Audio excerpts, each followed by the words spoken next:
परमात्मा और किसान। एक बार एक किसान परमात्मा से बड़ा नाराज हो गया।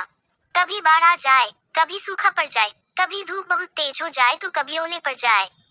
हर बार कुछ ना कुछ कारण से उसकी फसल थोड़ी खराब हो जाए। एक दिन बड़ा तंग आकर उसने परमात्मा से कहा, देखिए प्रभु, आप परमात्मा हैं, लेकिन लगता है आपको खेती बाड़ी की ज्यादा जानकारी नहीं है। एक प्रार्थना है कि एक साल मुझे मौका दीजिए, जैसा मैं चाहूँ वैसा मौसम हो, फिर आप देखना मैं कैसे अन्न के भंडार भर दूंगा। परमात्मा मुस्कुराए और कहा, ठीक है, जैसा तुम कहोगे वैसा ही मौसम दूंगा, मैं दखल नहीं करूंगा। किसान ने गेहूं की फसल बोई। जब धूप चाहिए तब धूप मिली, जब पानी तब पानी। तेज धूप, ओले, बाढ़, आंधी तो उसने आने ही नहीं दी। समय के साथ फसल बढ़ी और किसान की खुशी भी, क्योंकि ऐसी फसल तो आज तक नहीं हुई थी। किसान ने मन ही मन सोचा, अब पता चलेगा परमात्मा को कि फसल कैसे करते हैं। बेकार ही इतने बरस हम किसानों को परेशान करते रहे।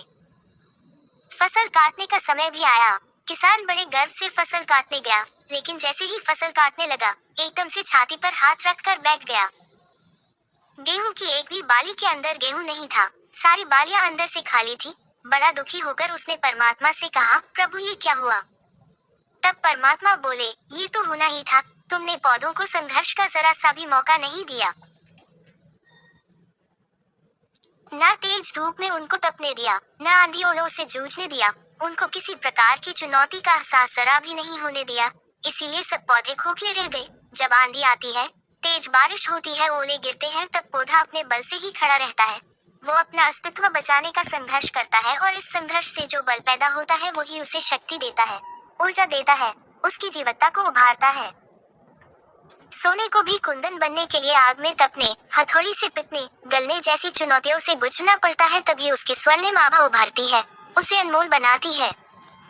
उसी तरह जिंदगी में भी अगर संघर्ष ना हो, चुनौती ना हो तो आदमी खोखला ही रह जाता है, उसके अंदर कोई गुण नहीं आ पाता।